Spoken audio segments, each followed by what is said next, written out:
চান্দিনা মধ্যম তলার আমার ভাই আমার বাবা গো, আমি আমার মা বোনদেরকে ডেকে ডেকে বলছি গো, আপনারাও শুনে নেন, আজকে ঘুমাবেন না, পায়ে হাত দিয়ে বলছি গো মা, মা মা গো, আমি আপনাদেরকে পায়ে হাত দিয়ে বলছি এই কারণে, আমার রাসূল যখন জাহান্নামের দিকে নজর দিল রে, ও বন্ধু অত্যন্ত নির্মম, অত্যন্ত নিষ্ঠুর, অত্যন্ত ভয়ঙ্কর খবর।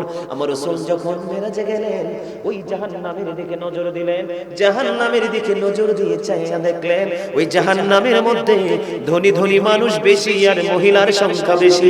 জোরে জোরে কন্যা নাউজুবিল্লাহ।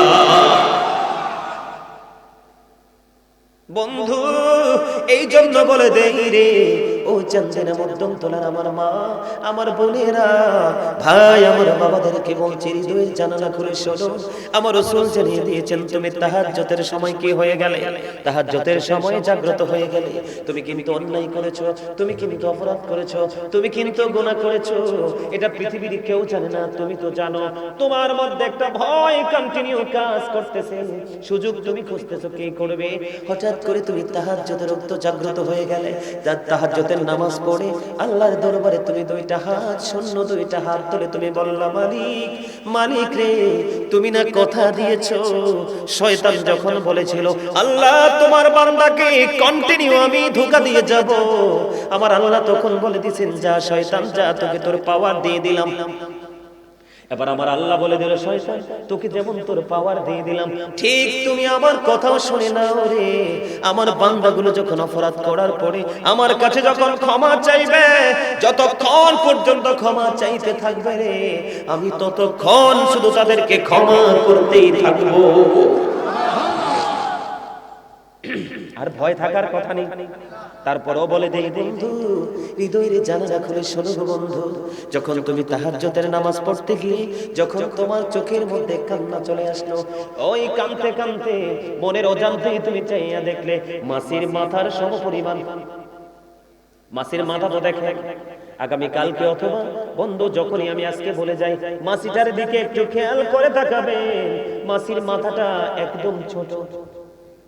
আমার রাসূল বলে দিলেন, তুমি যদি কাঁদতে কাঁদতে কাঁদতে কাঁদতে মনের অজান্তে যদি তোমার এই চোখের কোণ থেকে যদি মাছের মাথার সমপরিমাণ একটা ফোঁটার চোখের পানি যদি বের হয়ে যায় রে, আমার রাসূল জানিয়ে দিয়েছেন, আমার আল্লাহ কথা দিয়েছেন, ওই বান্দার জন্য জাহান্নামের আগুনটা হারাম হয়ে যাবে।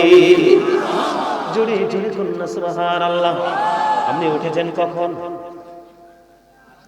তাহাজ্জুদের সময়, ওয়াজ ভুলে গেলে চলবে না বাবা। উঠেছেন কখন? নিয়ামত কত বড় বন্ধু আমি আপনাদেরকে বলে দিই, তাহাজ্জুদের সময় যখন ক্রন্দন শুরু করে দিলেন, কান্না যখন আসলো, ও বন্ধু জাহান্নাম হারাম হয়ে যাওয়ার খবর আমি পেয়ে গেলাম। হুজুর এই গভীর রজনীতে কনকনে শীতের মধ্যে গো সকল মানুষগুলো ঘুমিয়ে থাকে, আমি ঘুমাই না, আমি ঘুমাই না, আমি তাহাজ্জুদের অপেক্ষা করি, আমি তাহাজ্জুদে জাগ্রত হয়ে গেলাম। আমি যে তাহাজ্জুদের নামাজ পড়লাম গো, মালিক আমাকে কেমন করে পুরস্কৃত করবে জানতে বড় মনে চায়। হাদিস শরীফের মধ্যে সে যে বন্ধ, কাল হাসরের ময়দানে আমার আল্লাহ ডাক দিয়ে বলবে, কে রে? ওই পৃথিবীর এই ক্লান্তি লগ্নে সকল মানুষ পৃথিবী নিয়ে ব্যস্ত ছিল, সকল মানুষ পৃথিবীর প্রেমে মনোমুগ্ধ করবে, পৃথিবীর জোগাড় নিয়ে ব্যস্ত ছিল, কিন্তু তুমি তারই মাঝে কে রে মধ্য রজনীতে উঠে নামাজ পড়েছিলে? জোরে বলুন না সুবহানাল্লাহ। ডাকবে ডাকবে ডাকবে, ও বন্ধু কে রে তোমরা মধ্য রজনীতে নামাজ পড়েছিলে? কে রে আল্লাহকে ওই গভীর রজনীতে উঠে ডেকেছিলে? শীতকে গরমকে উপেক্ষা করেছিলে, গমকে সেই সময়ের জন্য তুমি তুচ্ছ মনে করেছিলে? ও কে রে সেদিন তাহাজ্জুদের নামাজ পড়েছিলে? আল্লাহর হাবিব বলে দিয়েছেন, অল্প কিছু মানুষ সেদিন দাঁড়াবে। জোরে করুন আল্লাহু আকবার। কি অল্প কিছু মানুষ দাঁড়াবে? হাদিস শরীফের মধ্যে এসেছে অল্প কিছু মানুষ সেদিন দাঁড়াবে। ও বন্ধু যে মানুষগুলো দাঁড়াবে, ওই প্রত্যেকটা মানুষ দুনিয়ার মধ্যে যৌবন কাল নয়, বৃদ্ধ কাল নয়, তারা আল্লাহ রাসূলের সাথে প্রেমের ডুরি লাগিয়েছিল। ও বন্ধু যে মানুষগুলো দাঁড়াবে, সেই মানুষগুলো তারা প্রতিদিন তাহাজ্জুদ পড়েছিল। সুবহানাল্লাহ। জোরে জোরে বলেন না সুবহানাল্লাহ। বন্ধু ও চান্দিনা মধ্যম তলার আমার ভাই আমার বাবা গো, মা বোনদেরকে বলে দেই গো, সারা রাত তুমি ঘুমিয়ে থেকো না। তুমি যখন এশারের আজান হবে তুমি খাওয়া দাওয়া করে তুমি ঘুমিয়ে যাও। তোমার মনের মধ্যে তুমি রাখো আজকে আমি তাহাজ্জুদ পড়ব, তোমার আল্লাহ তোমাকে আপন করে ডেকে দিবে রে। ও বন্ধু, তোমাকে কেউ ঘুম পাড়িয়ে রাখতে পারবে না। আমার রাসূল জানিয়ে দিলেন যখন ওই মানুষগুলো দাঁড়িয়ে যাবে তখন আমার আল্লাহর পক্ষ থেকে অর্ডার আসবে রে। তাদের কোনো বিচার নাই, তাদের কোনো হিসাব নিকাশ নাই, তারা বিনা হিসাবে অর্ডার করবে তোমরা জান্নাতে চলে যাও। সুবহানাল্লাহ, এটা মজা হয় নাই? আপনারা কিন্তু আজকে জান্নাতের মেহমান। যদিও আমি এতক্ষণ পর্যন্ত পোশাক আশাক টুপি নিয়ে আলোচনা করেছি, কিন্তু টুপি ছাড়া এসেছে, শার্ট পরে এসেছে, প্যান্ট পরে এসেছে, তারপরেও তারা আজকে জান্নাতের মেহমান। জোরে বলেন না সুবহানাল্লাহ। কারণ শয়তান চায় না আমরা আল্লাহর গোলামি করি। বিশ্বাস করেন না? শয়তান কি বলেছেন? ক্বালা ফাবি ইজ্জাতিকা লাউগিয়ান্নাহুম আজমাইন ইল্লা ইবাদাকা মিনহুমুল মুখলাসিন। আল্লাহর ইজ্জতের কসম করে বলেছে আমাদেরকে শয়তান ধোঁকা দিবে। আল্লাহ শয়তানকে তার পাওয়ার দিয়ে দিয়েছে।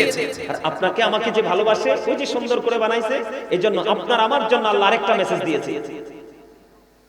আল্লাহ বলেছেন ইন্না শাইতানা লাকুম আদুউন ফাত্তাখিযুহু আদুওয়া। Satan is the eternal enemy of the believers. শয়তান তোমাদের প্রকাশ্য শত্রু, তাকে শত্রু বলেই গণ্য করতে হবে। কিন্তু আপনারা যারা এসেছেন, মসজিদে যারা যান, দানের ক্ষেত্রে যারা এগিয়ে যান, হবে পবিত্র কাজ, আল্লাহর সন্তুষ্টমূলক কাজে যারা সামনের দিকে এগিয়ে যান, তাদের চিত্র ভিন্ন। তাদের সম্পর্কে আল্লাহ আরেকটা মেসেজ দিয়েছে। বলবো আজকে আপনারা যারা এসেছেন, যারা জুমার দিনে কনফিডেন্স থাকে যে আমি সবার আগে মসজিদে যাব, সবচেয়ে সুন্দর পোশাক পরব, অন্য সব দিনের চেয়ে উত্তম রূপে গোসল করব, সবচেয়ে দামি পাঞ্জাবিটা আমার অঙ্গে জড়াবো, আমার ঘরে যে সুগন্ধি আছে সবচেয়ে বেটার সেটা আমার গায়ে মাখাবো, মেকি সবার আগে হেঁটে হেঁটে মসজিদে, গাড়ি দিয়ে নয়। বলে হুজুর হবে না নামাজ? হবে। আপনি গাড়ি দিয়ে যাবেন না, হেঁটে হেঁটে যাবেন। হেঁটে হেঁটে গেলে কদমে কদমে গুনাহ ঝরবে। সুবহানাল্লাহ বলেন। মসজিদে আসবেন, যে যত দূর থেকে আসবেন তত বেশি বেনিফিট হবেন আপনার। আবার সবার শেষে মসজিদ থেকে বের হবেন, হেঁটে হেঁটে যাবেন। এবার আপনার আমলনামা শুধু নেক যুক্ত হতে থাকবে। সুবহানাল্লাহ বলেন আরো জোরে। যারা ওই আগে আগে করার জন্য আপনাদের মধ্যে থাকে প্রতিযোগিতার মনোভাব, তারা হলো সাচ্চা ঈমানদার। তাদের জন্য আমার আল্লাহ একটা মেসেজ দিয়েছেন, ইন্না কাইদা শাইতানি কানা দাঈফা।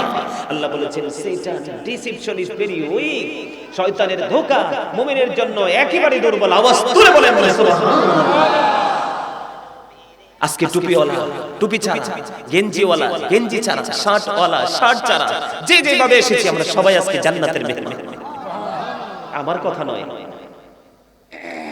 আমার কথা নয়, আমার রাসূল বলেছেন। সুবহানাল্লাহ বলেন না? হাদিস শরীফ।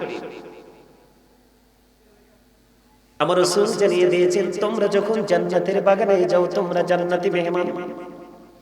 ইয়া রাসূলুল্লাহ, ইয়া হাবিবাল্লাহ, নবী গো, ও প্রাণের নবী, দুনিয়ার মানুষ যখন কোনো বাগানে যায় ফল খেতে পারে।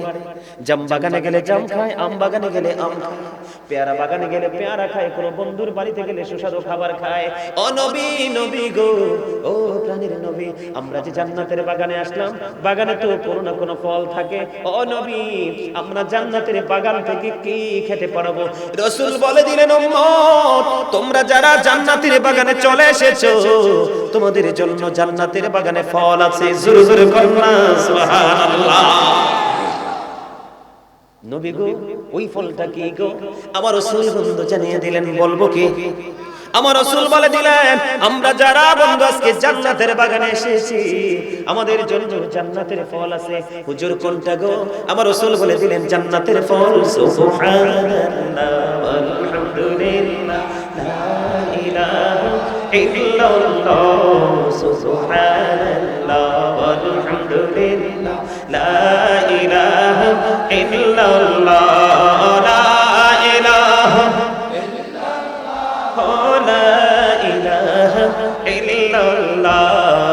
নবী আমারে নূরের ফুতুল জগৎ করলেন ও জালা। নবী আমারে নূরের ফুতুল জগৎ করলেন ও জালা। রোজ হাসরে করবেন তিনি উম্মতের ফাইসালা সুবহানাল্লাহ আলহামদুলিল্লাহ মাশাআল্লাহ লা সুবহানাল্লাহ আলহামদুলিল্লাহ লা ইলাহা ইল্লাল্লাহ লা ইলাহা বের হয়ে যাবে সেদিনই কিন্তু আপনি আমি মৃত I am dead you are dead আপনারা শুনেন নাই আগে আমরাও অনেক শুনেছি ছোট থাকতে পদ্মা মেঘনা যমুনার তীরে কত ঢেউ চলে যায় আসে না তো ফিরে আমিও চলে যাব এমনি করে আসবো না কভু ফিরে বলেন পদ্মা মেঘনা যমুনার তীরে কত ঢেউ চলে যায় আসে না তো ফিরে আমিও চলে যাব এমনি করে আসবো না কভু ফিরে বলেন পদ্মা মেঘনা যমুনার তীরে কত ঢেউ চলে যায় আসে না তো ফিরে ঠিক না নদীর পানি যখন চলে যায় আর কি ফিরিয়ে আনা যায় ঠিক জীবনটাও এরকম একবার যদি চলে যায় আর যখন তোমার কেউ ছিল না তখন ছিলাম আমি এখন তোমার সব হয়েছে পর হয়েছি আমি যখন তোমার কেউ রবে না রব শুধু আমি আমার কাছে আসতে হবে মনে রেখো তুমি তোরা চাসনে কিছু কারো কাছে খোদার মদদ ছাড়া অন্যের ওপর ভরসা ছেড়ে নিজের পায়ে দাঁড়া বুঝেন নাই আপনি চলে যাওয়ার পরে কেউ আপনার জন্য হাদিয়া পাঠাবে না এই প্রজন্ম অত্যন্ত নিষ্ঠুর প্রজন্ম কথা বলেন না কেন অত্যন্ত নিষ্ঠুর অত্যন্ত নির্দয় এই প্রজন্ম দু চারজন পাবেন ব্যতিক্রম ম্যাক্সিমাম নিষ্ঠুর বাবা মার সাথে এখনকার ছেলেরা মেয়েরা না সরি বললাম এখনকার যুগে ছেলেরা মায়ের সাথে যে গর্হিত আচরণ করে এখনকার ছেলে মনে হয় না হাজারের মধ্যে একটাও জান্নাতি হতে পারে এটা আমার বিশ্বাস নাউজুবিল্লাহ বলেন আরো জোরে আমার কথাটা আপনারা মানবেন কিনা জানি না মাকে বাবাকে কথার দ্বারা চিন্তার দ্বারা ভাবনার দ্বারা বিভিন্ন ব্যবহার দ্বারা অনেকভাবে মা বাবাকে ছোট করা হয় এটা কখনো যোগ্য সন্তান না আমার কথা বুঝতে পারছেন আপনারা বন্ধুরে আমার আমি বলতে চেয়েছিলাম সমুদ্রের পানি যেমনি একবার ভাটির দিকে চলে গেলে আর ফিরে আসে না ঠিক মানুষগুলো বন্ধু যাওয়ার পরে আর ফিরে আসবে না এই জন্য আমি বলেছিলাম তাহাজ্জুদের নামাজে চোখের পানি পালাইলেন কি হলো জাহান্নাম হারাম হয়ে গেল রে আর আপনি তাহাজ্জুদের নামাজ পড়লেন কাল হাসরের ময়দানে মালিক আপনাকে ডাক দিলে কে রে রাতের মধ্যাংশে নামাজ পড়েছো আল্লাহ রাসূল বলেছেন অল্প কিছু মানুষ দাঁড়িয়ে যাবে দাঁড়িয়ে যেতে দেরি বন্ধু আমার রাসূল বলেছেন আমার মালিক অর্ডার দিয়ে দিবে রে তাদের কোনো হিসাব নিকাশ নাই তারা বিনা হিসাবে চলে যাবে জান্নাতে জোরে জোরে বলেন না সুবহানাল্লাহ আমি এই যুগের যুবকদেরকে বলছি ও বন্ধু আগের যুগের যুবকদের তুলনায় এখনকার যুবকগুলো ম্যাক্সিমামই দুষ্ট কথা বলেন না কেন দাদা ভাই কি বললাম তিন রাস্তার মোড়ে দিয়ে যদি হাই স্কুলে মেয়েরা যায় অথবা চতুর্থ চার রাস্তার মোড়ে দিয়ে যদি কোনো মেয়েরা কলেজে যায় ইন্টারমিডিয়েটে পড়ে অনার্সে পড়ে বন্ধুরে ম্যাক্সিমাম ছেলেরা মেয়েদেরকে ফ্রিজিং করার চেষ্টা করে কথা বলেন না কেন বলে হুজুর এটা কেন গো এটার কারণ হলো রাসূল বলেছেন তোমরা শুধু সন্তান জন্ম দিয়ে ছেড়ে দিলে হবে না সন্তানের কিছু দায়িত্ব কর্তব্য আছে এটা যথাযথ তোমাদেরকে পালন করতে হবে হুজুর কেমন করে পালন করব রাসূল বলে দিলেন আদিবু আওলাদাকুম আলা তালাতি খিসালিন হুব্বি নবীকুম হুব্বি আহলি বাইতিহি ওয়া আলা কিরাতিল কুরআন রাসূল বলেছেন তোমরা তোমাদের সন্তানদেরকে তিনটি বিষয় সম্পর্কে ইনস্ট্রাকশন দেবা হুজুর কোন কোন বিষয় আমার রাসূল বললেন হুব্বি নবীকুম নবীর ভালোবাসা শেখাও কারণ এটা ঈমান এবং ফরজ এরপরে বলেছেন হুব্বি আহলে বাইতিহি নবীর আহলে বাইতের ভালোবাসা শেখাও এরপরে বলেছেন আলা কিরাতিল কুরআন কোরআন তেলাওয়াত শেখাও এখনকার মা বাবা তিনটার একটাও ভালো করে শেখায় না কথা বলেন না কেন বল হুজুর আপনি একটি জেগের কাছে কেন আসলেন? কারণ আমি আপনাদেরকে নিয়ে বন্ধু জান্নাতে যেতে চাই। ওই জান্নাত কেমন হয়, কত প্রেমময় হয়, কত মধুময় হয় একটু জানানোর জন্য। বন্ধুরে আমার, ও চান্দিনা মধ্যম তোলার যুবক, আমি তোমাদেরকে বলে দেই, যৌবন কালটাকে যদি তুমি কন্ট্রোলিং করে, ও যুবক, কোন সুন্দরী মেয়ে তোমার সামনে দিয়ে হেঁটে যায়, তুমি দেখা মাত্র তুমি চক্ষুটাকে নিচু করে দিলে, আল্লাহ রাসূল বলেছেন যেই পুরুষ জীবন বর্ষে চক্ষুটাকে নিম্নগামী করে পথ চলতে চলতে মৃত্যু হবে, আমার রাসূল বলেছেন এটার জন্য তার ঠিকানা হয়ে যাবে জান্নাত। বলে হুজুর আমি তো একবার দেখে ফেলেছি। যুবক রে, তুমি যদি একবার তার দিকে দেখে ফেলো, দ্বিতীয় একবার দেখলে এটা অপরাধ হয় না, গুনাহ হিসেবে গণ্য হবে না। তুমি যদি দ্বিতীয়বার তাকে যদি তার দিকে বিরূপ কোনো মন্তব্য করো, তাহলে তুমি হয়ে যাবে অপরাধী। জোরে জোরে করে নাউজুবিল্লাহ। কারণ চোখের কাজ হলো বন্ধু দেখা, ঠিক কিনা বলেন? চোখের কাজ হলো দেখা, চোখ একবার দেখতেই পারে, এটা স্বাভাবিক বিষয়, কিন্তু সেকেন্ড টাইম চোখ তোলে আর উপরের দিকে তাকাতে পারবে না। এই জন্য বলে দিলাম, ও যুবক, জান্নাতে যখন তুমি যাবে, দুইজন বিবি বন্ধু জান্নাতে দেওয়া হবে, দুইটা জান্নাতি হুর দেওয়া হবে। এমন হাদিস শরীফের মধ্যে এসেছে বন্ধু, এরা এত সুন্দরী হবে, এত রূপসী হবে, ও বন্ধু, এদের হাড়ের এই যে পায়ের নলার মধ্যে যে হাড় আছে, হাড়ের মজ্জা পর্যন্ত তুমি বাহির থেকে দেখতে পাবে, এতটা সুন্দরী হবে জান্নাতি হুরেরা। জোরে জোরে বলুন না সুবহানাল্লাহ। এই হুর বন্ধু, ও বন্ধু, এরা এত সুন্দর হবে, এত মিষ্টি হবে। জান্নাতি হুরের, আমার দিকে তাকান, অন্ধকার রজনীতে জান্নাতি হুর যদি জান্নাত থেকে অন্ধকার পৃথিবীর দিকে যদি তাকিয়ে জন্য বন্ধু একটা বার যদি দৃষ্টি দেয়, গোটা অন্ধকার দুনিয়া পুরো আলোকিত হয়ে যাবে। এই হুর জান্নাতে যুবকদের জন্য বরাদ্দ। জান্নাতে যে যুবকরা যাবে, দুনিয়া থেকে সে 100 বছর, 20 বছর, 130 বছর ইন্তেকাল করেছে, কিন্তু যখন সে জান্নাতে যাবে, আমার আল্লাহ তাকে বন্ধু, তাকে 30 থেকে 33 বছরের নওজোয়ান করে জান্নাতে ঢোকাবে। সুবহানাল্লাহ বলেন না? সর্বপ্রথম যারা জান্নাতে যাবে, তারা বন্ধু সূর্যের চাইতে আরো চেহারা বন্ধু উজ্জ্বল হবে। জোরে জোরে বলেন না সুবহানাল্লাহ। কি সূর্যের চাইতে আরো গ্লেজি হবে তাদের চেহারা বন্ধু। তারা নাক ঝাড়বে না, আমরা যেমন নাক টানি না, তারা এরকম নাক ঝাড়বে না, তারা বন্ধু কোনো থুতু ফেলবে না।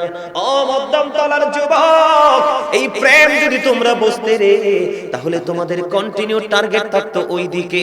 কারণ তোমরা ওয়াজ পছন্দ করো না, হুজুরদের সাথে প্রেমের ডোরি লাগাইতে পারো না, এই জন্য তোমরা এই শিক্ষা থেকে দূরে চলে গেছো। আমি তোমাদেরকে বলে দিতে চাই, তারা কোনো থুতু ফেলবে না, তারা কোনো নাক ঝাড়বে না, তাদের কোনো চুল থাকবে না, তাদের চোখে থাকবে বন্ধু সুরমারে, অত্যন্ত গ্লেজি হবে, অত্যন্ত সুন্দর হবে। ফার্স্ট টাইমে যারা জান্নাতে যাবে, ও বন্ধু, তাদের চিরুনিগুলো হবে স্বর্ণের। জোরে জোরে বলেন না সুবহানাল্লাহ। জান্নাতের দালান হবে বন্ধু, ওই পর্দাগুলো হবে বন্ধু অত্যন্ত গ্লেজি, মখমেলের কাপড় দেখেন না, খুব সুন্দর না? তবে দুনিয়াটার মতো হবে না, ওইটা হবে পুরো এক্সক্লুসিভ। জোরে জোরে বলেন না সুবহানাল্লাহ, আর জোরে বলেন না সুবহানাল্লাহ। বন্ধু, জান্নাতের হুরদের ওন্নাটা, মাথায় যে তারা ওন্না পড়ে রে, আমার মালিক তাদেরকে যে পোশাকে সুসজ্জিত করে দিয়েছেন, আমার রাসূল বলে দিয়েছে বন্ধু, ওই যে জান্নাতের যে ওড়নাটা, এই হুরদের মাথার যে ওড়নাটা, এটা দুনিয়া এবং দুনিয়ার মধ্যে যা কিছু আছে সব কিছুর চাইতে উত্তম।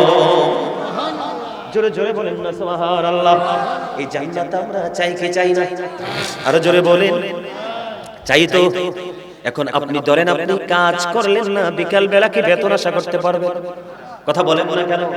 বিকেলে আপনি আপনার অনারিয়ামটাকে আপনি চাইতে পারবেন না? না না বন্ধু, কর্ম ছাড়া যেমন বেতন দিলে না, মাঠে ফসল বন্ধু না রোপণ করলে, সেচ এবং কীটনাশক ব্যবহার না করলে, যেমনি ফসল কাটার স্বপ্ন দেখে বল, তুমি তোমার জীবনে ঈমান এবং আমলকে ছেড়ে দিয়ে জান্নাতের স্বপ্ন দেখে স্টুপিড ছাড়ার কিছুই না। কথা বলেন না কেন? আমল করব না, জান্নাতের স্বপ্ন দেখবো, আমি বোকা ছাড়া আর কিছুই বলতে পারি না। দাদা ভাই কি বলেন? বন্ধুরে আমার, আমি তোমাদেরকে বলে দেই, আমাদের দেশে আমি একবার কোথায় গেলাম প্রোগ্রামে, যশোর বিমানবন্দরে নামলাম, ঢাকা থেকে, ঢাকা বিমানবন্দর থেকে বিমানে উঠলাম, যশোর বিমানবন্দরে নামলাম। আমাকে যখন ইনভাইট করা হলো, যিনি ইনভাইট করেছেন একজন ব্যাংকের, তিনি একজন সিনিয়র একজন অফিসার। তিনি বললেন, হুজুর আমি আপনাকে অনেক বেশি ভালোবাসি, আপনি আসেন বিমানে। এখন ওনারা গাড়ি নিয়ে বন্ধু কোথায় অবস্থান করতেছে? বিমানবন্দরের গেটে। ওখান থেকে একটু দূরে যেতে হবে। হঠাৎ করে যাওয়ার সময় দেখলাম কোন সময় অনেক ঠান্ডা লাগতেছে, আবার কোন সময় দেখলাম অনেক গরম, মনে হয় যেন চুলার পাশ দিয়ে যাচ্ছে। আমি লজ্জায় কিছু প্রশ্ন করি না তাদেরকে, কি জানি কে মনে করে, আমাকে যদি স্টুপিড মনে করে কেমন হবে। আমি লজ্জায় তাদেরকে কোনো প্রশ্ন করি না। এবারে বন্ধু আর মানছে না মন, পরে তাদেরকে প্রশ্ন করলাম, ভাইজান একটা উত্তর পেতে চাই। কয় হুজুর বলেন না। আমি বললাম কিছু সময় আমার অনেক ঠান্ডা লাগলো, আবার কিছু সময় আমার অনেক গরম লাগলো, এটার মানে কি? এবার ওরা উত্তর দিয়ে দিলেন, হুজুর যেই জায়গায় মিঠা পানি ছিল ওই জায়গায় আপনার গায়ের বাতাসটা ঠান্ডা লেগেছে, আর যেই জায়গায় নোনা পানি ওই জায়গার বাতাস আপনার গরম লেগেছে। জোরে জোরে বলুন আল্লাহু আকবার। মালিকের শৈল্পিক সৌন্দর্য সৃষ্টির মধ্যে দেখছেন একই জায়গা, এখানে বন্ধু প্রচন্ড ঠান্ডা, ওই গাড়ির কাছে গেটের কাছে প্রচন্ড গরম। ও বন্ধু, নোনা পানির কাছে যখন আপনারা যাবেন গরম লাগবে না, গরম লাগবে না, আরে সরি ঠান্ডা লাগবে না, গরম লাগবে বন্ধু।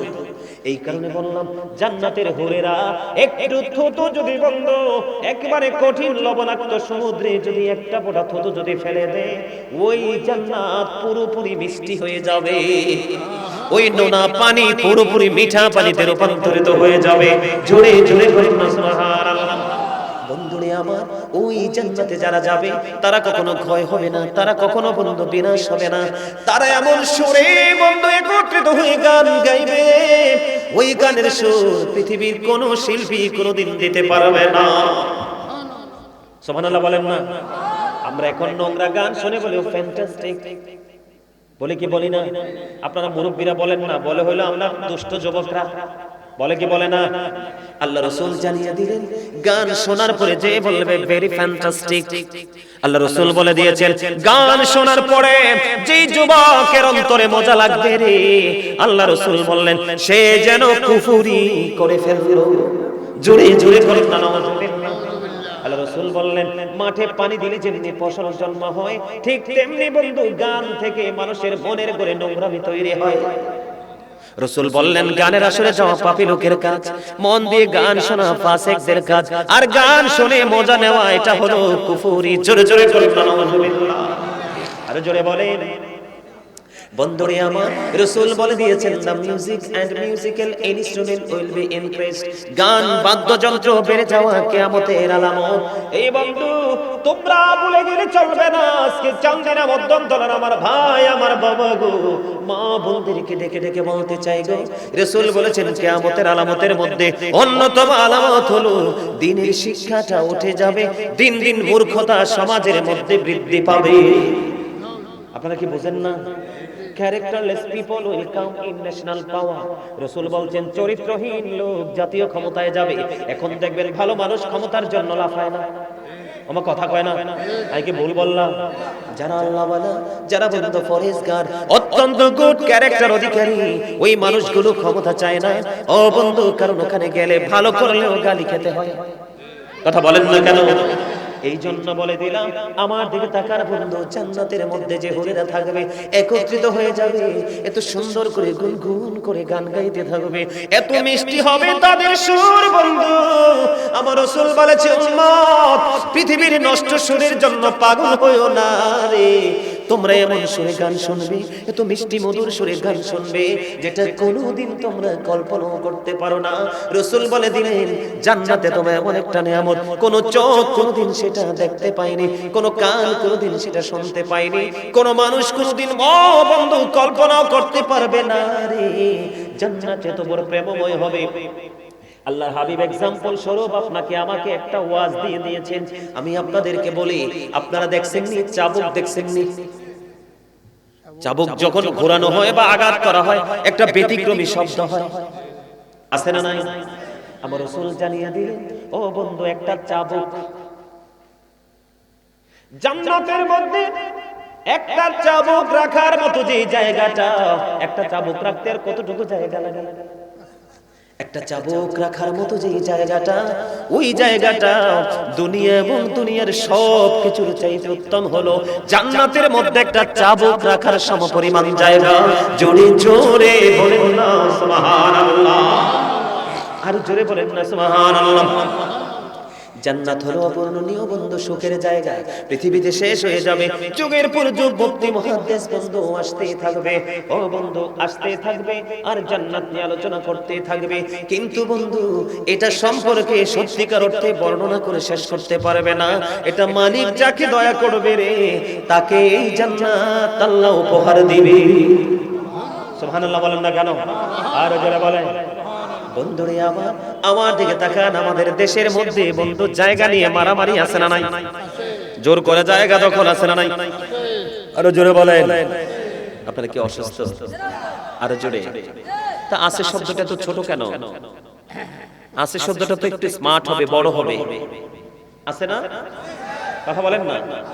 আছে না? খেয়াল করেন। 1 বিঘা পরিমাণ জায়গা যদি কেউ দখল করে, তার গলার মধ্যে সাজা হলো 7টা এইরকম পৃথিবী, 7টা পৃথিবী তার গলায় ঝুলাই দিবে। নাউজুবিল্লাহ বলেন। এটা হলো জোর জবরদস্তি, যারা ভূমিদস্যু আছে, যারা দখল করে, তাদের সাজা। আর বন্ধু তুমি দুনিয়ায় কোন জায়গা লোভ করলে না, যেইটুকু তোমাকে মালিক দিয়েছে সেটার উপর তুমি সন্তুষ্ট রইলে। ও বন্ধু, রাসূল জানিয়ে দিলেন একটা চাবুক রাখার জায়গা সমপরিমাণ জান্নাতের মধ্যে এই জায়গাটা দুনিয়া এবং দুনিয়ার মধ্যে যা কিছু আছে সব কিছুর চাইতে উত্তম। আমরা কি দুনিয়ায় বন্ধু জায়গা দখল করব, নাকি ওই জায়গা পাওয়ার স্বপ্ন দেখব? ওই জায়গা পাওয়ার স্বপ্ন দেখব, আর এই স্বপ্নটা পরিপূর্ণ দেখতে পারবে একমাত্র মুমিন। অন্য কারো পক্ষে স্বপ্ন দেখা, আপনারা বলেন বড় হওয়ার স্বপ্ন কি দেখা সবার নসিবে কুলায়? কথা বলেন না কেন? যদিও স্বপ্ন দেখে সবাইকে সফল হয় না কেন? তার অগ্রগতিটা যথাযথ হয় না, ঠিক কিনা বলেন?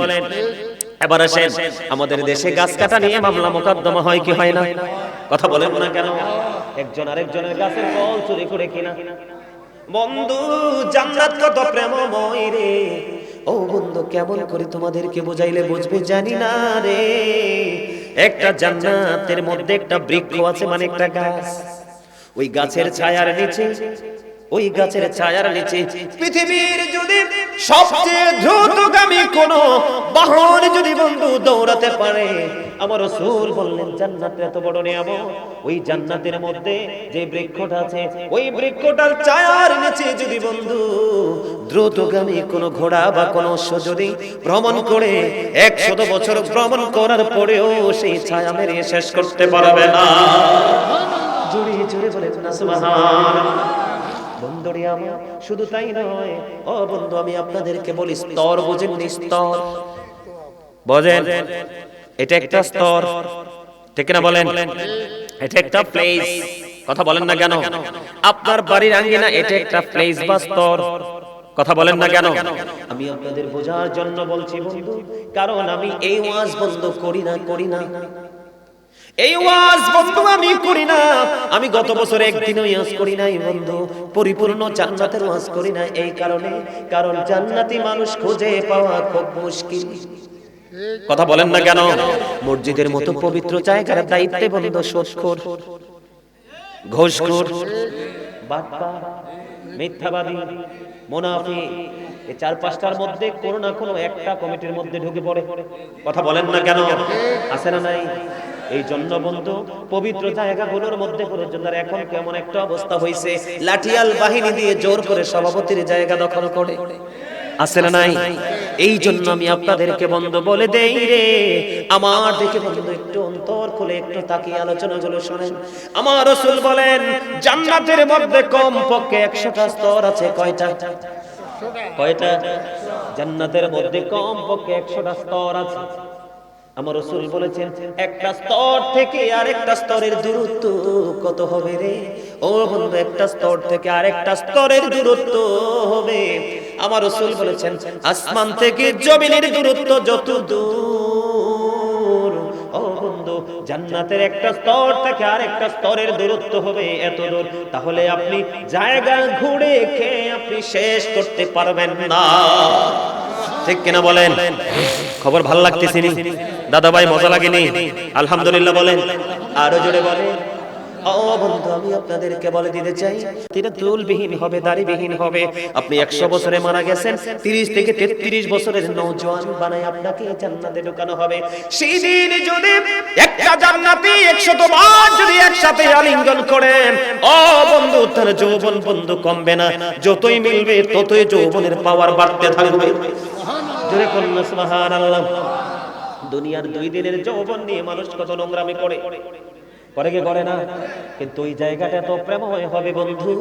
আমি আপনাদেরকে বলে দিতে চাই, জান্নাতীরা যা চাইবে তাই সেখানে বরাদ্দ আছে।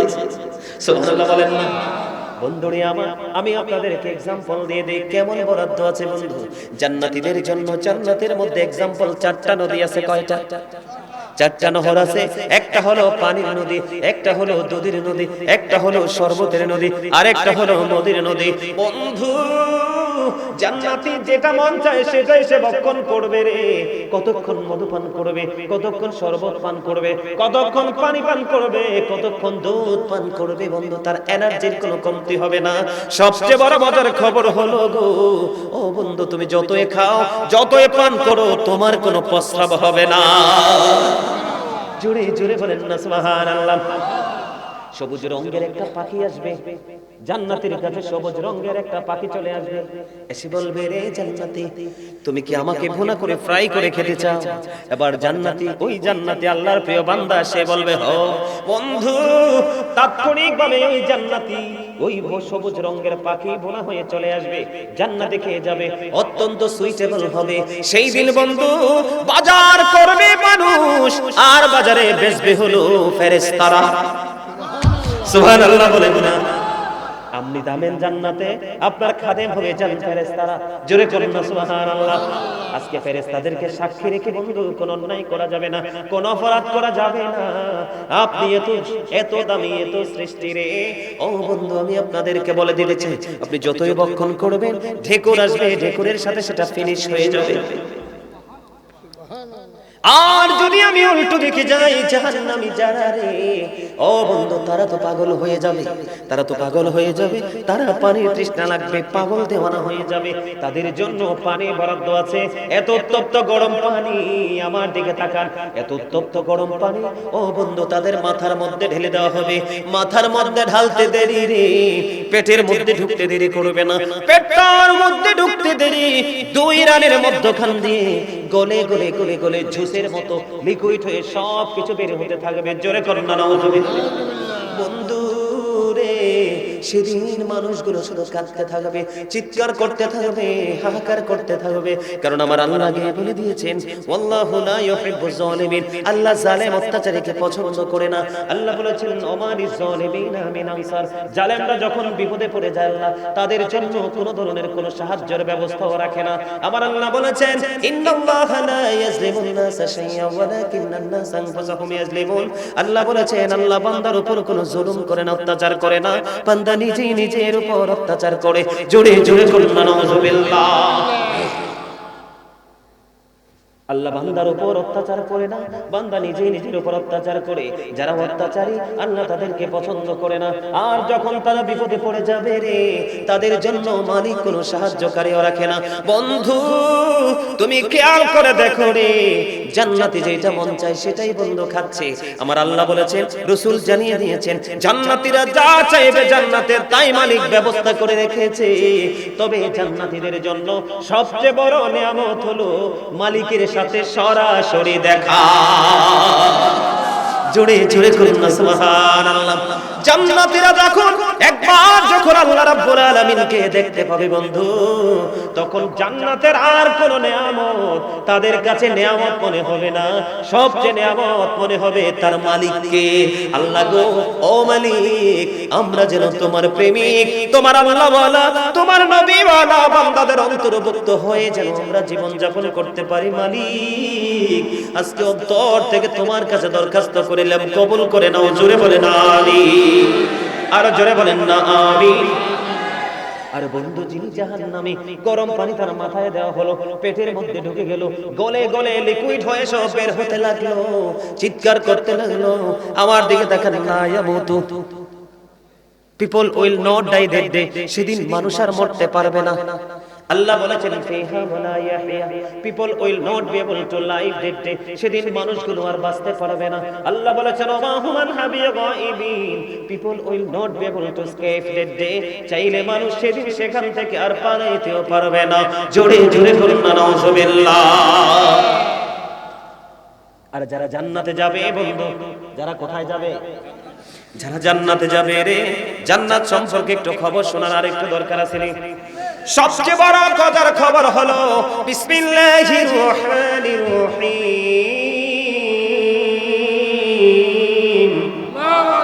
জোরে বলেন আল্লাহু আকবার। আপনারা জান্নাতের মেহমান, তো জান্নাতের মেহমানদের তো জান্নাতি খাবার হলো আল্লাহু আকবার। দুনিয়ার খাবার খেলে দেহের শান্তি মিলে, আমল করলে আত্মার শান্তি মিলে, আমল করার পরে যে আত্মা প্রশান্তি অনুভব করবে সে আত্মাই সাকসেসফুল আত্মা। সুবহানাল্লাহ বলবো, কথা বুঝেন না মা? আরো জোরে, আরেকটু মহব্বতে কথা বুঝেন না? তার মানে আপনি আমল করার পরে আপনার মনের মধ্যে একটা কি জাগলো? প্রশান্তি আসলো। কি? যদি আপনার আমল করার পরে হৃদয়ে শান্তি আসে, মনে করবেন যে আপনার কবুল হয়ে গেছে, আল্লাহ কবুল করে নিয়েছে। আমিন বলেন। আরো যারা বলেন আমিন। এই জন্য আল্লাহু আকবার বলতে কৃপণতা করেন কেন? আমার আল্লাহ বন্ধ বলে দিয়েছেন বিসমিল্লাহির রহমানির রহিম।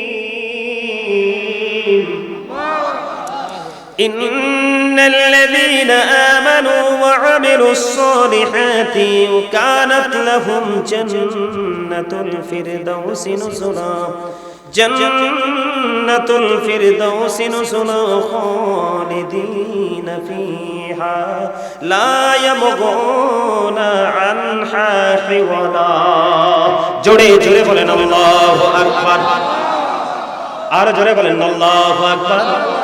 আল্লাহ রাব্বুল আলামিন বলেছেন ইন্নাল্লাযীনা আমানু, নিশ্চয়ই যারা ঈমানদার, কি ওয়া আমিলুস সালিহাত, ঈমান আনার পরে যারা কি করেছেন? ভালো কাজ করেছেন, সৎ কাজ করেছেন। কানাত লাহুম জান্নাতুল ফিরদাউসি নুজুলা খালিদিনা ফিহা লা ইয়াবগুনা আনহা হিওয়ালা। জোরে জোরে বলুন আল্লাহু আকবার। ঈমান আনার পরে যারা বন্ধু কি করেছেন? ভালো কাজ করেছেন, তাদের জন্য চিরস্থায়ী আপ্যায়নের জন্য ব্যবস্থা আছে বন্ধু, জান্নাতুল ফিরদাউস। সুবহানাল্লাহ। চিরস্থায়ী কি? কথা বলে না কেন? ঠিকানা কি আছে? জান্নাতুল ফিরদাউস। ও বন্ধু, আল্লাহ রাব্বুল আলামিন বলে দিয়েছেন ওই জান্নাতের ওখানে যাবে, স্থায়ী হয়ে যাবে, ওখান থেকে তারা আর বাহির হইতে চাইবে না।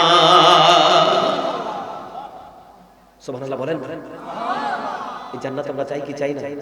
আর জোরে, আমরা যদি জান্নাত চাই তাহলে আমাদেরকে একটা কাজ করতে হবে। সে কাজটা কি? সর্বপ্রথম 5 ওয়াক্ত নামাজ।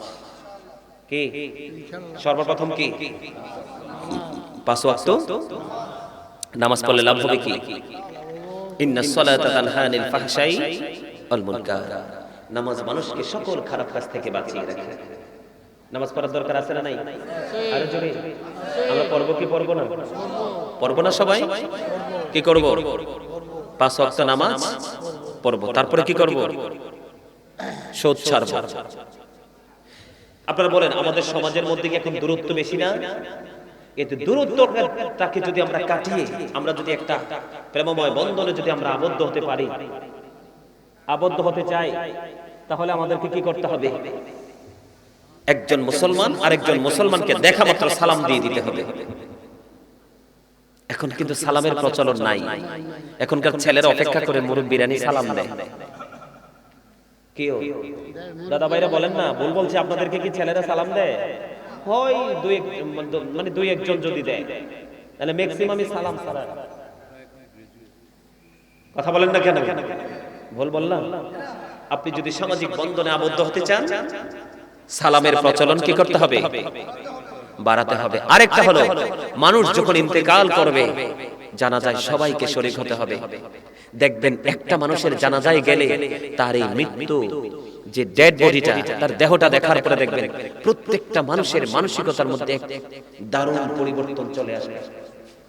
আল্লাহ রে, এই মানুষটা তো আমাদের মাঝে কালকেও ছিল, আজকে চিরদিনের জন্য চলে গেল, আর তো তার সাথে দেখা হবে না। আমারও তো এই অবস্থা হতে পারে, পারে কি পারে না? সবাই মিলে যখন জানাজায় অংশগ্রহণ করবে, সবাই যখন ইমাম সাহেবের কথাগুলো শুনবেন, সবার মধ্যে অটোমেটিক্যালি একটা বন্ধন তৈরি হয়ে যাবে, ঠিক কিনা বলেন? কি করতে হবে? এই প্রচলন বাড়ি দিতে হবে। আর এখনকার মানুষ কিন্তু জানাজা দিয়ে চলে যায়, দাফনের কাছে যায় না। আরে ভাই, আপনি যেটা করছেন, আপনার ইন্তেকালের পরেও তো আপনার কবরে কেউ যাবে না, কারণ দিন যত যাচ্ছে দুনিয়া তত কঠিন হয়ে যাচ্ছে, ইসলামের আইন থেকে মানুষ তত দূরে সরে যাচ্ছে। কথা বলেন না কেন? আরেকটা হলো, কেউ যখন আপনাকে ডাকবে তার ডাকে সাড়া দিবে, কেউ যখন বিপদে পড়বে তার বিপদ থেকে উদ্ধার করার চেষ্টা করবে। কথা বুঝতে পারছেন? আরো জোরে, আমার কথা কি বুঝে আসে? বিশেষ করে এখনকার যুগে সবচেয়ে বড় বোঝা হলো ফ্যামিলির মধ্যে অসুস্থ মানুষগুলো, এর মধ্যে বাবা মা। কি ইনকাম করি না? কথা বলেন না, করি না? এত বেশি করি যেটা 8-10 জন মানুষের পক্ষে করা সম্ভব না। কিন্তু এই টাকাগুলো, এই হাদিয়াগুলো নিয়ে মায়ের কাছে দিয়ে দিই। সুবহানাল্লাহ বলবেন না? বিশ্বাস করেন আপনারা সবাই? নিয়ে মার কাছে দিই, আসার সময় বা কোনো প্রয়োজনে মার কাছ থেকে চেয়ে আনি। আমার মা আমাকে 10 মাস 10 দিন পেটে রাখছে, মার কষ্ট হয় না। আজকে আমার কিছু ইনকামের টাকা মার কাছে রাখলে মার কষ্ট হবে? হবে না তো। এটাতে বেশি বরকত, সহজে টাকাটা খরচ হয় না। মারহাবা বলেন না? আরো জোরে, এদিকে তাকান। হ্যাঁ, রাখতে পারবে, তবে মাকে সন্তুষ্ট করে। কাকে? মাকে সন্তুষ্ট করে বিবির কাছে রাখতে পারবে। কেন রাখতে পারবে জানেন? এদিকে তাকান। স্বামী যতই আল্লাহওয়ালা হোক, বিবি যদি তার এগেইনস্টে বিপক্ষে দাঁড়িয়ে যায় হাসরের মাঠে, স্বামীর বাঁচা নাই। আবার স্ত্রী যতই আল্লাহওয়ালা হোক, স্বামী যদি তার বিপক্ষে চলে যায় হাসরের মাঠে, তার বাঁচা নাই। উত্তম চরিত্রবান, উত্তম গুড ক্যারেক্টার সম্পন্ন পুরুষ হলো ওই পুরুষ যেই পুরুষ তার স্ত্রীর কাছে সবচেয়ে উত্তম। সুবহানাল্লাহ বলেন না কেন? পৃথিবীর শ্রেষ্ঠ পুরুষ হলো ওই পুরুষ যেই পুরুষ তার বিবির কাছে শ্রেষ্ঠ। সুবহানাল্লাহ বলেন না? কোন দিক দিয়ে? চরিত্রের দিক দিয়ে। এখনকার ছেলেরা বাবা টাকা চাইলে পারবো না, নাই, কত অজুহাত। কিন্তু শাশুড়ি টাকা চাইলে টাকার অভাব। ভুল বললাম? বাস্তব কথা না? শ্বশুর টাকা চাইলে জামাইয়ের কাছে অভাব নাই, কিন্তু মা বাবা চাইলে শুকিয়ে যায়, তাই না?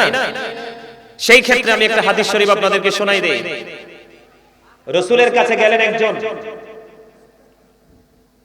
এই ছেলেরা, এতক্ষণ তো তোমরা চমৎকার ছিলে, এখন আবার তোমাদের মধ্যে কেন পরিবর্তন আসলো?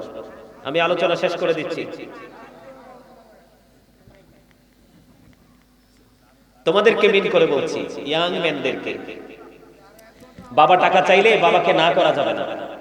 রাসূলের কাছে গেলেন একজন, খেয়াল করেন, এটা হাসির জিনিস না বাবা। রাসূলের কাছে গেলেন একজন, ইয়া রাসূলুল্লাহ, ইয়া হাবিবাল্লাহ, নবী গো, ও প্রাণের নবী, নবী, নবী গো, আমার বাবা, খেয়াল করেন, রাসূলের কাছে প্রশ্ন নিয়ে গেছে, রাসূল গো, আমার বাবা আমার উপার্জনের টাকাটা তিনি নিজের মতো করে খরচ করতে চায়। ইয়া রাসূলুল্লাহ, ইয়া হাবিবাল্লাহ, নবী গো, আমি কি করব? আমার রাসূল বললেন, তোমার উপার্জিত টাকা যদি তোমার বাবা নিজের মতো করে খরচ করতে চায়, খরচ করতে হবে, বাবাকে বাধা দিতে পারবে না। ইয়া রাসূলুল্লাহ, কেন গো, কেন গো?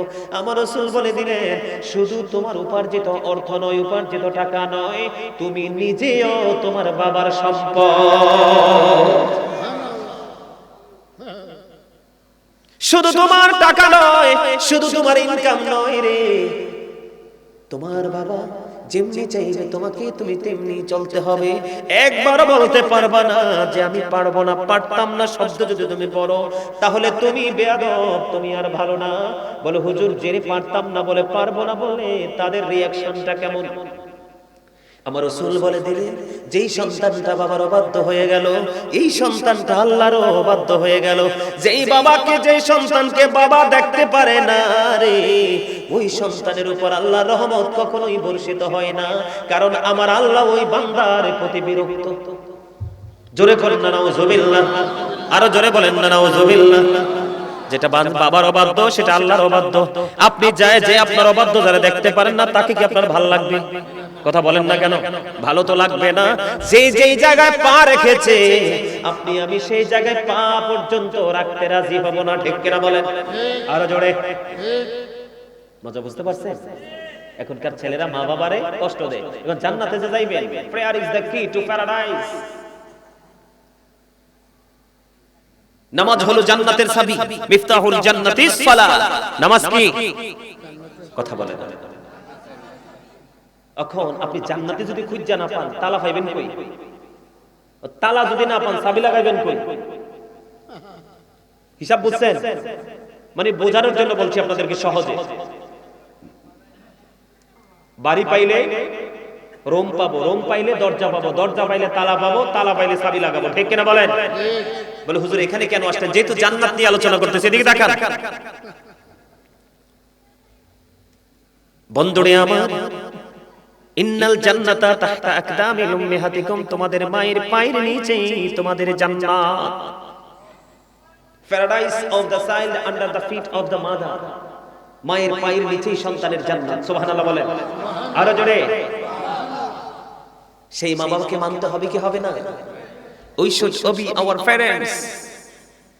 আমাদের প্রত্যেকের উচিত পিতামাতাকে মান্য করা। আর পিতামাতার উচিত, every parent should take care their children very carefully. প্রত্যেকটা পিতামাতার উচিত তাদের সন্তানের দায়িত্ব যত্ন সহকারে পালন করা। আপনি যখন সন্তানের দায়িত্ব যথাযথভাবে পালন করবেন, এই সন্তান কিন্তু আপনি এখান থেকে ফিডব্যাকটা পাবেন। মা কি জিনিস বোঝানোর জন্য বন্ধু বলেছি, বাবা কি জিনিস বোঝানোর জন্য আর কোনো হাদিসের প্রয়োজন নেই। তারপর আরেকটা বলে দিই, রাসূল বললেন হতভাগা সে, হতভাগা সে, হতভাগা সে, কে রে সে হতভাগা?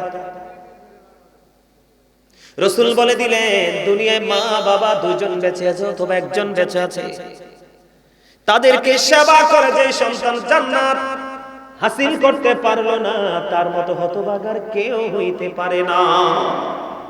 পিতামাতা দুইজন বেঁচে আছে অথবা একজন বেঁচে আছে, বন্ধু রে, ও বন্ধু, ঈসা নবী ইনি গেছিলেন সফরে, সফর থেকে বের হয়ে এসে দেখে মা নাই। মা মরিয়ম, ও বন্ধু ঈসা রুহুল্লাহ, মাকে হারিয়ে পাগল হয়ে গেল রে বন্ধু। কান্না জর্জরিত চোখে কাঁদতেছে, মা তো দুনিয়া থেকে বিদায় হয়ে গেছে। কে রে মাকে কাফন পড়াবে? কে রে মাকে কোথায় নিয়ে যাবে? ও বন্ধু ঈসা রুহুল্লাহ ডাকতে গেছেন মানুষ নিয়ে আসবে, মা তো পৃথিবী থেকে বিদায় হয়ে গেছে, তাকে সমাহিত করতে হবে। এবার ঈসা রুহুল্লাহ ডাকতে গেলেন, ফিরে এসে দেখে বন্ধু জান্নাত থেকে জান্নাতে খাদেমরা জান্নাতি পোশাক পরে মা মরিয়মকে কাফন পরিয়ে নিয়ে গেল। সুবহানাল্লাহ, সরোবর কন্যা সুবহানাল্লাহ। মুসা কালিমুল্লাহ ও বন্ধু আল্লাহর কাছে প্রশ্ন করলো, মালিক কে রে আমার সাথে সর্বপ্রথম জান্নাতে বন্ধু হয়ে যাবে? মুসা নবী যখন আল্লাহকে প্রশ্ন করলো, আল্লাহ ঠিকানা দিয়ে দিলেন, যে তোমার সাথে জান্নাতে যাবে তার নাম হলো আলী বিন মুয়াফিক। মুসা নবী কি করলেন? আলী বিন মুয়াফিকের সন্ধানে বের হয়ে গেলেন। যাইতে যাইতে যাইতে যাইতে আলী বিন মুয়াফিকের সন্ধান পেয়ে গেল। যাওয়ার পরে দেখলেন আলী বিন মুয়াফিক একজন কসাই, গোশত বিক্রি করে, অত্যন্ত বিশ্রী, অত্যন্ত কুৎসিত চেহারার একজন মানুষ। মুসা নবী আশ্চর্য হয়ে গেল, কেমন করে এই মানুষটা আমি মুসার সাথে জান্নাতে বন্ধু হয়ে যাবে? রহস্য খুঁজে বের করতে হবে। জোরে জোরে বলুন সুবহানাল্লাহ। বন্ধুরে আমার, আলী বিন মুয়াফিক গোশত বিক্রি করলো। গোশত বিক্রি করতে করতে করতে করতে করতে করতে বন্ধু দিন অতিবাহিত হয়ে গেল। এবার বন্ধু মুসা নবী কি করলেন? আলী বিন মুয়াফিকের সঙ্গে সঙ্গে তার বাড়িতে গেলেন। যাওয়ার পরে দেখলেন বাড়ি থেকে একমাত্র বৃদ্ধ মা তার দুনিয়াতে বেঁচে আছে। বন্ধু হাঁটতে চলতে পারে না, মাকে সুন্দর করে খাওয়াইয়া সুন্দর একটা জায়গার মধ্যে রেখে আসলেন। সারাদিন গেল প্রস্রাব তো করে, ঠিক কিনা বলে? এবার কি করলেন? মুসা নবী কিন্তু প্র্যাকটিক্যালি পরিদর্শন করতেছে বন্ধু, ওই ছেলেটা সারাদিন পরিশ্রম করে, সারাদিন ব্যবসা করে, আগে বাসায় ফিরে মাকে পরিষ্কার পরিচ্ছন্ন করলেন। করার পরে বন্ধু এবার মায়ের জন্য খাবার তৈরি করলেন। মাকে খাবার তৈরি করে খাবার খাইয়ে দিলেন। জোরে জোরে করুন সুবহানাল্লাহ। আর আমাদের সন্তানেরা মায়ের সাথে কত গরম দেখায়, মাও ডরে ইন্তজার হয়ে থাকে, ঠিক কিনা বলে? ছেলের কাছেও যায় না, কিন্তু মায়ের কলিজায় আগুন দিও না। আজকে তোমার কাছে মা যেমন বন্ধু বাচ্চার মতো হয়ে গেছে রে, তুমি আজকে বিরক্ত হয়ে গেলে, কিন্তু যেদিন তুমি বাচ্চা ছিলে পৃথিবীতে কেউ তোমার প্রস্রাবের গন্ধ নাকে নেয় নাই, কেউ তোমার পায়খানার গন্ধগুলো নাকে নেয় নাই। ওই মা যখন শুনেছে রান্নাঘর থেকে ছুটে এসেছে, ও বন্ধু বাচ্চাটা প্রস্রাব করেছে, ঠান্ডা লেগে যাবে, বাচ্চাটা পায়খানা করে ফেলেছে রে, বাচ্চাটা দুর্গন্ধে অসুস্থ হয়ে যাবে, পৃথিবীর কোন মানুষ তো তোমার কাছে আসেনি, পরিষ্কার করে দিল। সেই দিন তো মা একটা বারের জন্য বিরক্ত হয়নি, অভিশাপ দেয়নি রে। তুমি কেমন করে ছোট্ট বাচ্চার মতো বৃদ্ধ মা বাবাকে তুমি তাড়াতাড়ি মৃত্যু কামনা করো? তোমার চেয়ে বড় হতভাগা আর কেউ হতে পারে না। এই চান্দিনা মধ্যম তোলার যুবকদেরকে বলে দিতে চাই, এবার কি করলেন মুসা কালিমুল্লাহ? দেখলেন ছেলেটা এত পরিশ্রম করলো, কিন্তু বাড়িতে গিয়ে মাকে আগে ক্লিয়ার করলেন। এবার বন্ধু মাকে পরিপূর্ণ করে ওই আলী বিন মুআফিক গেলেন এবার প্রেস হওয়ার জন্য। এবার দেখলেন মুসা নবী চাইয়া দেখে বুড়িমা দুইটা হাত তুলে কান্দে, মালিক মালিক রে, আমার পাগল সন্তানকে তুমি কোনোদিন মাহরুম করিও না রে। আমার নবী তো মুসা, আমার নবী মুসা, মালিক আমার এই পাগল সন্তানটা রে তুমি মুসা নবীর বন্ধু বানাইয়া জান্নাতে দিও। জোরে জোরে কন্যা সুবহানাল্লাহ। বন্ধুরে আমার এবার কি হয়ে গেল বন্ধু, এবার কি হয়ে গেল রে? এবার মুসা কালিমুল্লাহ ডাকে, ও বুড়িমা, মা মা রে, তুমি বলো না এতক্ষণ পর্যন্ত তুমি কি দোয়া করেছো? বন্ধু এই কথা বলতে দেরি দেরি হয় রে। এবার বুড়িমা ডাক দিয়ে বললেন, ওগো আপনি কে গো, আপনার পরিচয় কি?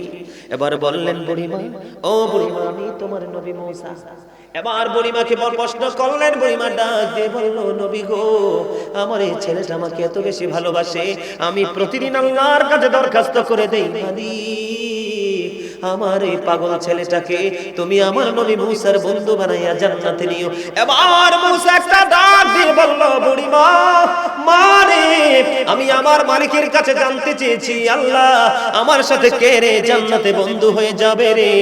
আমার আল্লাহ তোমার সন্তানের নাম বলে দিয়েছে, তোমার দোয়া আমার আল্লাহ কবুল করেছে। জোরে জোরে কন্যা সুবহানাল্লাহ।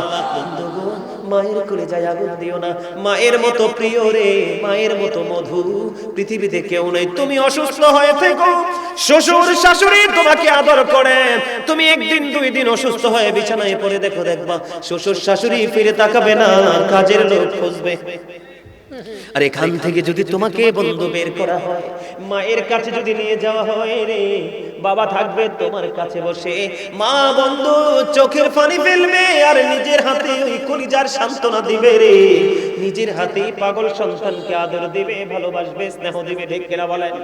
দুনিয়ার কোনো মানুষ কাছে আসতে দিবে না, বলবে ও দুনিয়ার মানুষ সবাই চলে যাও না আমার কাছ থেকে, কারণ আমি এই সন্তানটাকে 10 মাস 10 দিন পেটে ধরেছি, কলিজা ছেড়ে দুনিয়ায় বের করে এনেছি রে।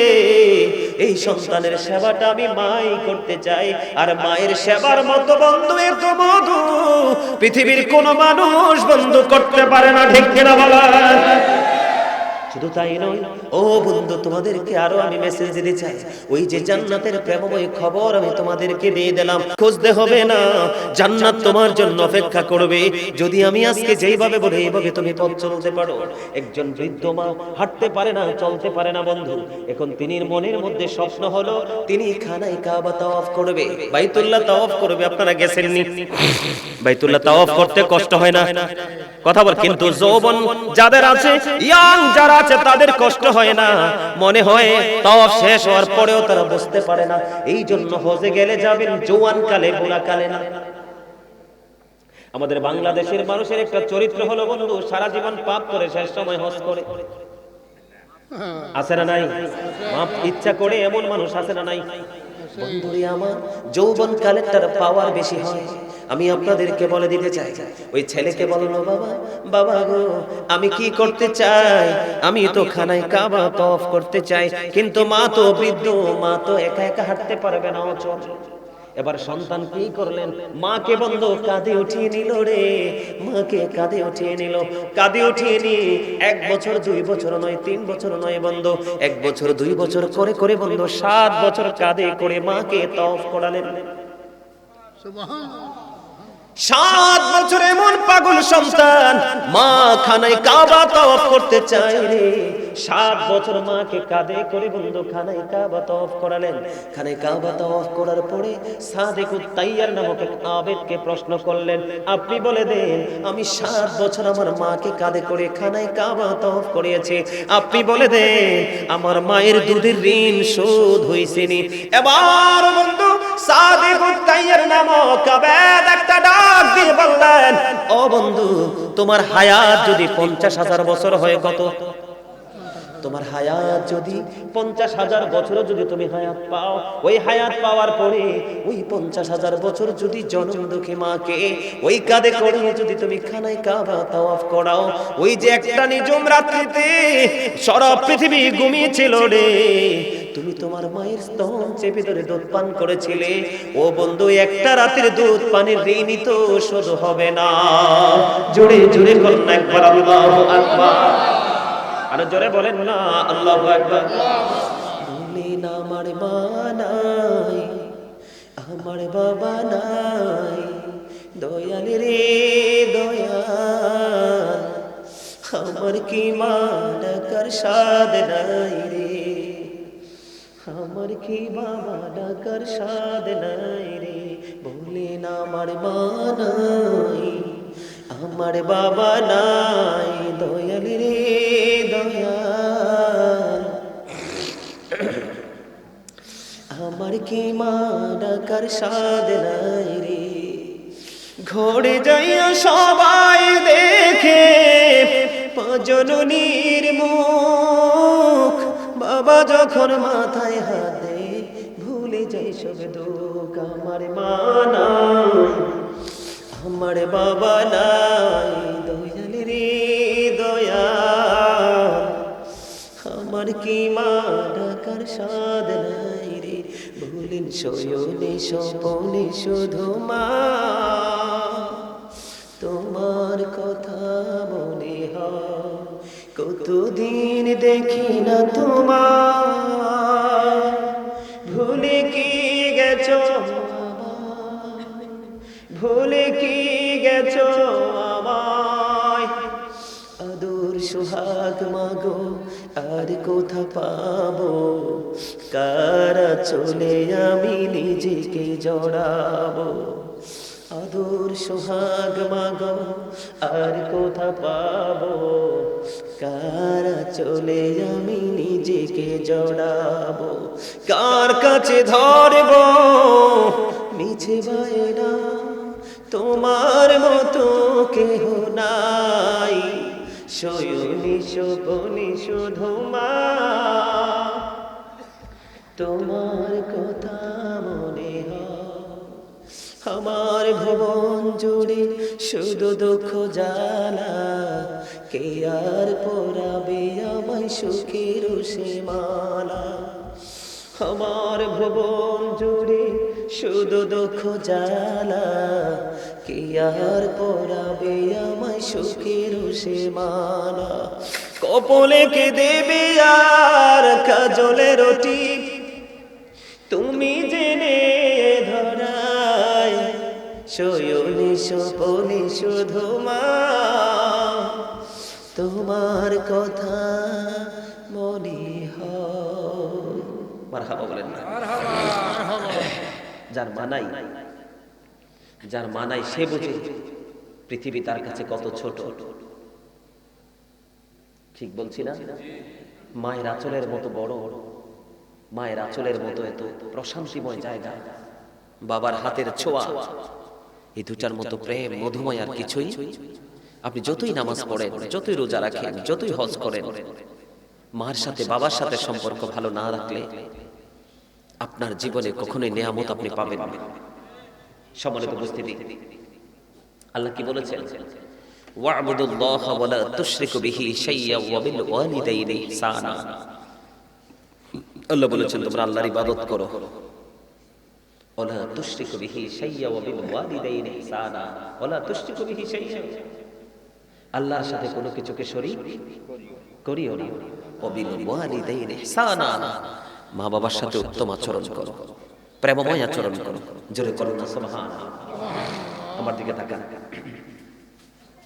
অনেক আলোচনা হয়েছে, আর না, আমি আপনাদেরকে বলে দিই, আজকে থেকে মিথ্যা কথা বলবেন না। এদিকে তাকান, আলোচনা শেষ, এদিকে তাকান, কি করবেন না? মিথ্যা কথা বলবেন না। মিথ্যা যারা বলার অভ্যাস, যুবকদেরকে বলছি, যুবকদেরকে বলছি, এই তোমাদেরকে বলছি, কথা বলো না। আমার দিকে তাকান।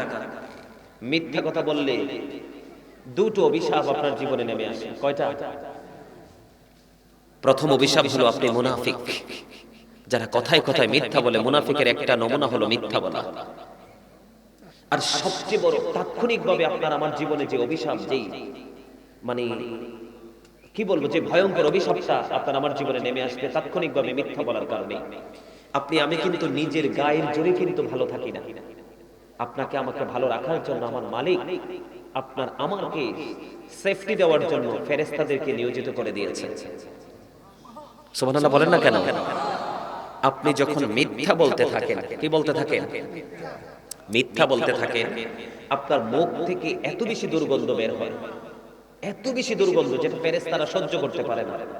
এই দুর্গন্ধের কারণে ফেরেশতারা আপনাকে ছেড়ে 1760 গজ দূরে চলে যায়। নাউজুবিল্লাহ বলেন। একটা মানুষের কাছ থেকে যখন তার সিকিউরিটি ফেরেশতা চলে যাবে, তখনই কিন্তু তার বিপদের সম্ভাবনা বেশি থাকে। তাহলে আমরা আজকে থেকে মিথ্যা, মিথ্যা হলো সকল পাপের মা, সকল পাপের প্রসূতি। যার কাছে মিথ্যা আছে মনে করবেন তার কাছে সব অপরাধ আছে। নাউজুবিল্লাহ বলেন। আমি আপনাদেরকে বলি মিথ্যা কাকে বলে। আমরা অনেকে কাল্পনিক গল্প বানিয়ে বলি না মানুষকে, বিশেষ করে আমাদের এই পবিত্র জায়গায় বসে অনেক বক্তা আছে। আজকে ওই ধরনের বক্তা যদি দাওয়াত দিতেন, মুরব্বীরা কিন্তু জায়গা পাইতেন না, ছেলেরা সবাই দখল করে নিতেন। কারণ ওখানে শিক্ষা নাই, মজা আছে। 2, 4, 5 মিনিটের জন্য মজা আছে। মনে রাখবেন, আপনি যদি এখানে এসে হাসেন তাহলে কাঁদবেন কোথায়? আপনি মসজিদে গিয়ে যদি হাসেন তাহলে কাঁদার জায়গা কোথায়? কি বলেন দাদা ভাই? কি বলেন? আপনি এখানে বসবেন তাকওয়া নিয়ে। আমার রাসূল বলেছেন, মানুষকে খুশি করার জন্য, মানুষের হৃদয়ে ধোলা দেওয়ার জন্য কাল্পনিক গল্প বানিয়ে যারা বলে। আমাদের দেশে আছে না, লাউ দিয়া, সই দিয়া, জিঙ্গা দিয়া, আম দিয়া, কত বক্তা আছে না ওয়াজ করে। আচ্ছা, আমরা কি এতই বোকা, আমরা কি এতই স্টুপিড যে আমরা কোরআন হাদিসের ভাষা বুঝি না? আজকে যে আমি আলোচনা করছি, আপনারা কি ভাষা বোঝেন নাই? আমি তো লাউ, সই, জিঙ্গা, কইটা, কাকরোল এগুলো তো আনতে হয় নাই, হইছে? কেন বললাম এই কথাটা? আপনাদেরকে বাঁচানোর জন্য। ইসলাম কিন্তু হাসির জিনিস না, তামাশার জিনিস না। রাসূল বলেছেন, যে ব্যক্তি মানুষকে খুশি করার জন্য, মানুষের মনে ধোলা দেওয়ার জন্য কাল্পনিক গল্প বানিয়ে মানুষের হৃদয়ে আপনার হাসির জন্য ধোলা তোল তৈরি করে দেয়, আল্লাহ রাসূল বলেছেন সেটাও মিথ্যাবাদী। নাউজুবিল্লাহ বলেন। তাহলে কাল্পনিক কোনো গল্প বানিয়ে বলা যাবে না। এই কারণে রাসূল বলেছেন, মানুষ হাসতে হাসতে এমন অপরাধ করে মাশরিক থেকে মাগরিব পর্যন্ত অত পরিমাণ জায়গা জাহান্নামের দিকে এগিয়ে যায়। তার মানে পৃথিবীর এক প্রান্ত থেকে আরেক প্রান্ত পর্যন্ত যতটুকু রাস্তা, ততটুকু সময় পরিমাণ রাস্তা তারা জাহান্নামের দিকে এগিয়ে যায়। জোরে জোরে নাউজুবিল্লাহ। রাসূল আরো বলেছেন, আমি আমার উম্মতগুলোকে বাঁচাই, ধরে ধরে বাঁচাতে চাই, কিন্তু আমার উম্মতগুলো আমার হাত ফসকে জাহান্নামে চলে যায়। নাউজুবিল্লাহ। আরো জোরে। তাহলে আমরা আজকে থেকে মিথ্যা বলবো না। পারবেন তো? আরো জোরে। মিথ্যা বলতে সত্য বলার অভ্যাস করতে হবে না? আমরা আজকে থেকে মিথ্যা কথা বলবো। এবার আসেন, জবান হেফাজত থাকবে, মিথ্যা থেকে দূরে থাকবেন, জিকির দিয়ে জবানকে তাজা করে রাখবেন। সুবহানাল্লাহ বলেন না? এবার আসেন, আমরা কখনো কারো হক মারব না, প্রত্যক্ষ হোক পরোক্ষ হোক, ডাইরেক্টলি হোক ইনডাইরেক্টলি হোক, আমরা কখনোই কারো হক নষ্ট করব না। বুঝতে পারছেন? কারণ এই জন্য করব না, আল্লাহ রাসূল বলেছেন, লা তুকবালু সালাতুন বিগাইরি তুহুর ওয়ালা সাদাকাতিন মিন গুলুল। পবিত্রতা ছাড়া ইবাদত কবুল হয় না, হালাল টাকা না হইলে দানও কবুল হয় না। নাউজুবিল্লাহ বলেন। আজকে থেকে আমরা পরের হক, আল্লাহর কাছ থেকে আপনি মুক্তি পেয়ে যাবেন, কিন্তু বান্দার কাছ থেকে আপনি মুক্তি পেতে পারবেন না। বান্দার হক বান্দা যদি মাফ না করে, আল্লাহ কখনোই মাফ করবেন না। এদিকে তাকান, সবচেয়ে ভয়ঙ্কর সবচেয়ে বেশি যে সেনসিটিভ যে বিষয়টা, এই বিষয়টাকে একদম সিনসিয়ারলি নিতে হবে আপনাদেরকে।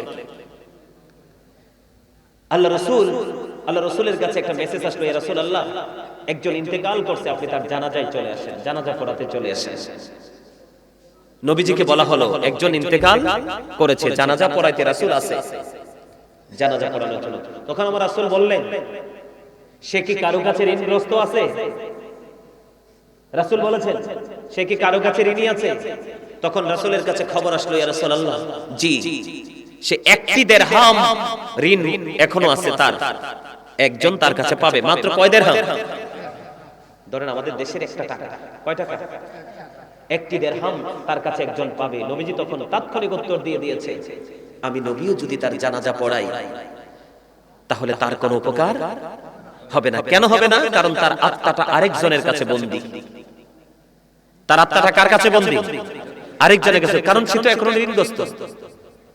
তখন হযরতে আবু কাতাদা রাদিয়াল্লাহু তাআলা আনহু তিনি বললেন, ইয়া রাসূলুল্লাহ, আমি তার ঋণটা পরিশোধ করার দায়িত্ব নিলাম। যখন দায়িত্ব নিলেন, পরে রাসূল এসে তার জানাজা পড়ালেন। সুবহানাল্লাহ বলেন না?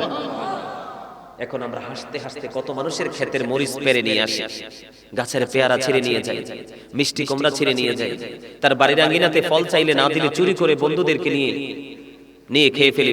কথা বলেন না? করি কি করি না? এই ঋণগুলো কিভাবে শোধ হবে? ও কম খাবে, কারণ জীবন তো এটা না, এটা তো পরীক্ষার হল। আপনি আমি এক্সাম দিচ্ছি, পরীক্ষা দিচ্ছি, আসল ফায়সালা তো হবে কোথায়? ওপারে। হালাল উপার্জন করবেন, অন্যের হক খাওয়া থেকে দূরে থাকবেন, মিথ্যা বলা থেকে কি করবেন? দূরে থাকবেন। পরের হক থেকে যে বেঁচে থাকতে পারবে তার জান্নাত হবে অতীব সহজ। সুবহানাল্লাহ বলেন। ভালোবেসে, অনেক বেশি ভালোবেসে যদি কেউ আপনাকে এক কাপ চা খাওয়াইতে চায়, তাহলে দোকানে চা খেতে যাবেন, লোভে পড়ে যাবেন না।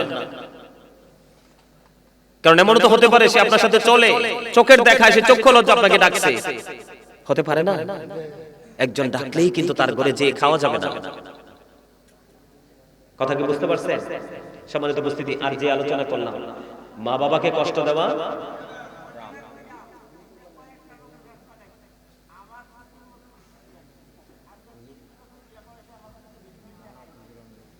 আলহামদুলিল্লাহ, আলহামদুলিল্লাহ, আপনারে সাক্ষী আল্লাহ যেন কবুল করে। জোরে করে আমিন। এদিকে তাকান। আচ্ছা যাক, ওরা বলো, আপনি কথা বলার দরকার নাই, ওরা যেটা বলে বলো। ওরা যদি আপনার বিরুদ্ধে, আমি বলি, ওরা যদি আপনার বিরুদ্ধে, আমার কথা শুনেন, উনি কিন্তু আমাকে আরেকটা পয়েন্ট কিন্তু দাঁড় করাই দিছে। এখন আমার দিকে তাকান, আমি কি বলি।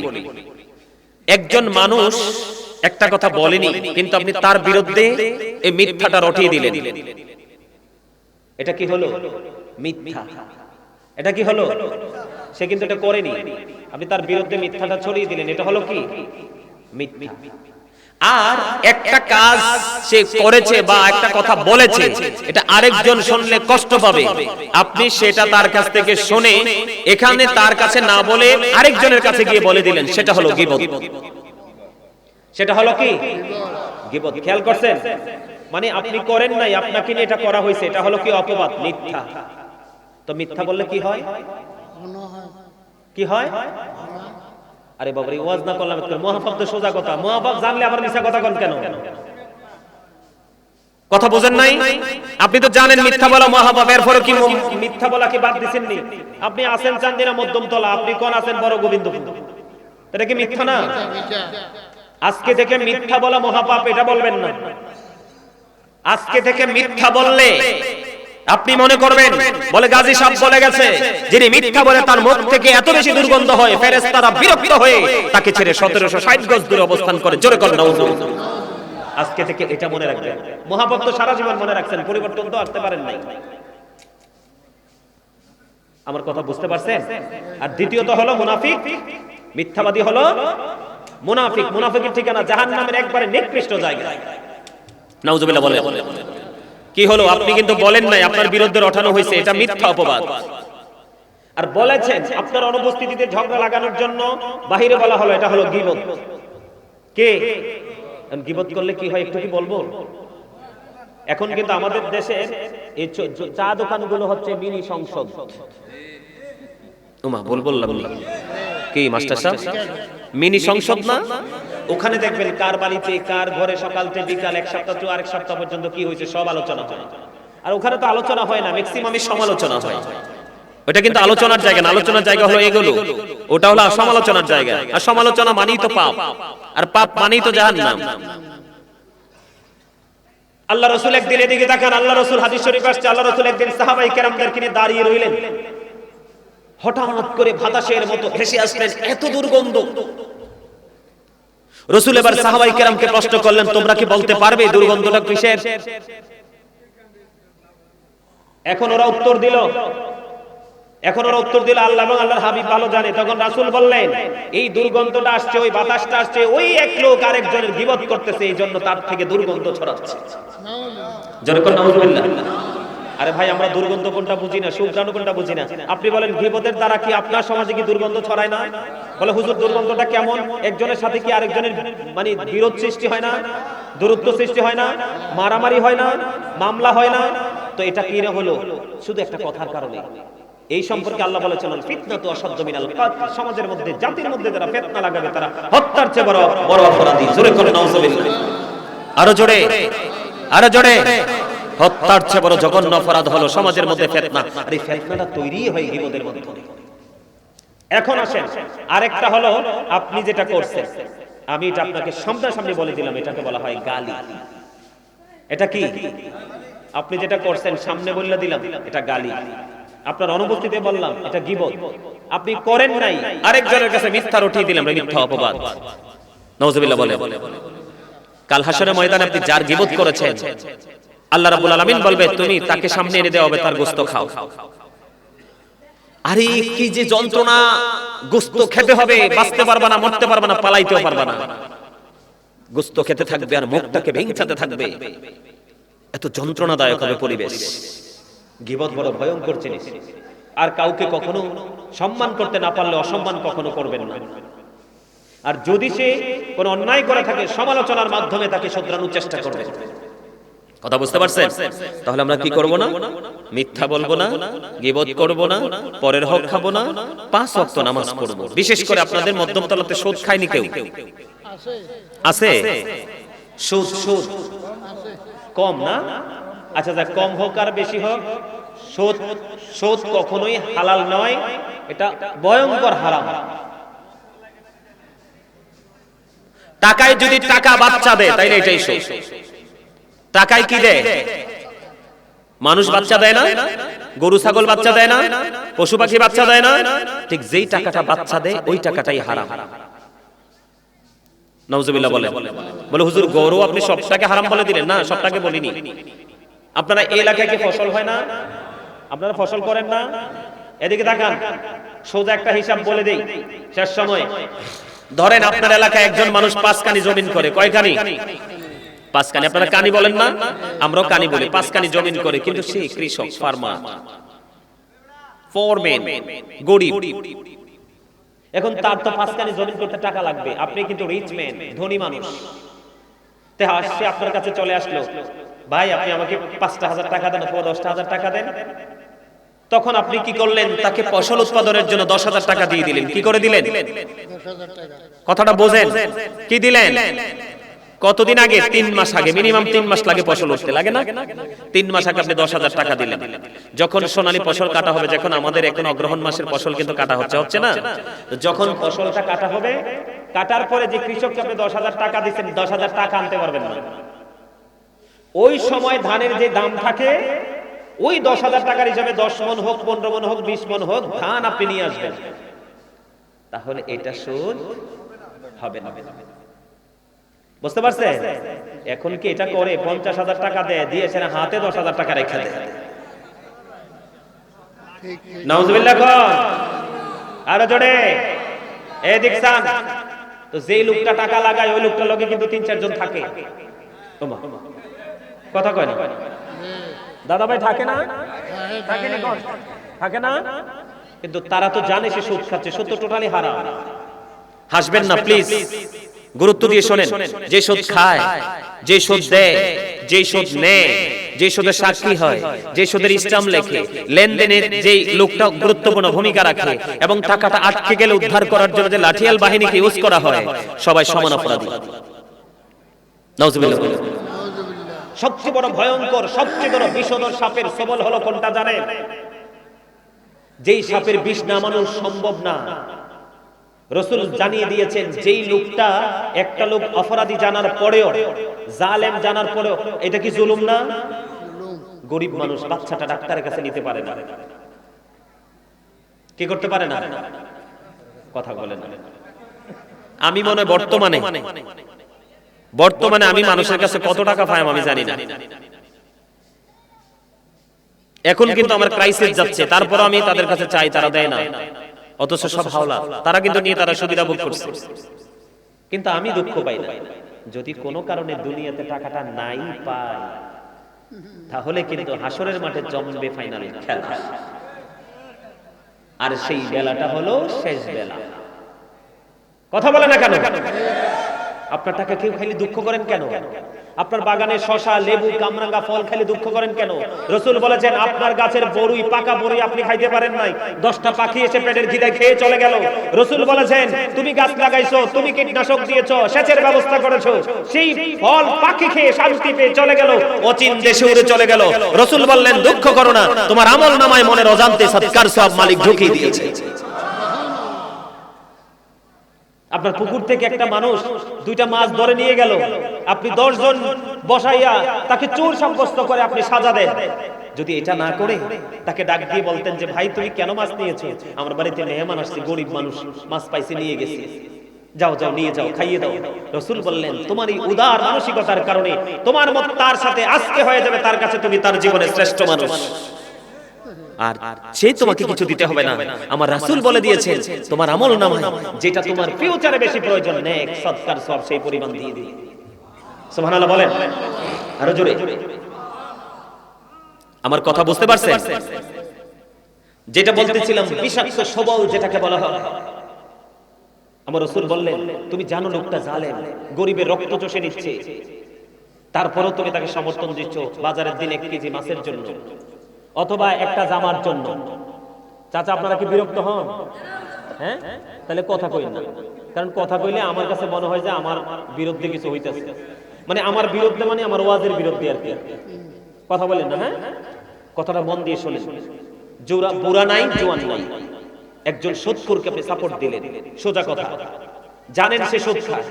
আমার রাসূল বললেন, তুমি যেদিন থেকে জেনে বুঝে একজন অপরাধী সুদখোরকে তুমি সাপোর্ট দিয়েছো, সেদিন থেকে তুমি আর মুসলমান নাই। দুনিয়ার মানুষ জানবে তুমি মুসলমান, আল্লাহ আল্লাহ রাসূলের কাছে তুমি মুসলমান থেকে খারিজ হয়ে গেছো, কারণ একজন মুসলমান হয়ে আরেকজন মুসলমানের রক্ত অবৈধভাবে চষে নিচ্ছ। একটা গরিব, তার শেষ সম্বল হলো রিকশা, টাকা দিতে পারে না, তুমি তার রিজিকটা পর্যন্ত কেড়ে নিয়েছো। কথা বলেন না কেন? এজন্য ডক্টর আল্লামা ইকবাল বলেছেন, খোদা ভক্তের পথ রয়েছে লোকানো, রয়েছে মানব সেবার মাঝে, পাবো না কোথাকে আল খেলনা তাসবিহ আর যায় নামাজে। নামাজ পড়লাম, রোজা করলাম, হজ করলাম, যাকাত দিলাম, তাসবিহ নিলাম, জানাজা নিলাম, দাড়ি রাখলাম, জুব্বা পরলাম, পাগড়ি পরলাম, সবই করলাম, কিন্তু মানুষকে ভালোবাসতে পারলাম না। আল্লামা শেখ সাদী আল্লামা ইকবাল বলে দিয়েছেন যে তুমি কখনোই আল্লাহর দিদার পর্যন্ত যাইতে পারবা না। আল্লাহকে পেতে হলে সৃষ্টিকে ভালোবাসো, সেই ভালোবাসার মধ্যে মালিককে খোঁজো, অটো পেয়ে যাবে। আপনি রহমত পাবেন কোথা থেকে? ডায়াবেটিস হবে না কেন? আল্লাহ রাসূল বলে দিয়েছেন, যখন মানুষ ওজনে কম দিবে, ন্যায় বিচার থেকে দূরে সরে যাবে, মানুষকে ঠকাতে থাকবে, তখন পৃথিবীতে ঘন ঘন আসমানি গজব আসবে, নতুন নতুন রোগ পৃথিবীতে ছড়াবে। যেই রোগ তো তোমরা কোনোদিন, রোগের নাম তোমরা না, তোমাদের পূর্বপুরুষরাও কোনোদিন শুনে নাই। এই রোগ করোনা কি আসে নাই? করোনা কি আসে নাই? কথা বলেন। এই আপনারা কি খেয়াল করছেন, কোন bus station, CNG station, rail station, local কোন প্লেসে কোন লোকাল মানুষ মারা যায় নাই করোনাতে? যতগুলো মানুষ গেছে প্রত্যেকটা মানুষ ধনী মানুষ। কারণ the rich are not always happy, ধনীরা সব সময় সুখী নয়, কারণ লোকগুলো যদিও পৃথিবীর দৃষ্টিকোণ থেকে ধনী কিন্তু ক্যারেক্টারলেস। দুনিয়া সবাই জানে সে ধনী, কিন্তু সে চরিত্রহীন। আজকের সমাজ, আজকের জাতি, এলাকার মধ্যে এত বিপর্যয়ের কারণ হলো সমাজের প্রভাবশালী মানুষ। প্রভাবশালী মানুষগুলো যদি গরিব নিয়ে ভাবতো, আজকের এই বাংলাদেশ সত্যিকারের সোনার বাংলা হতো। আমরা প্রত্যেকে গরিব।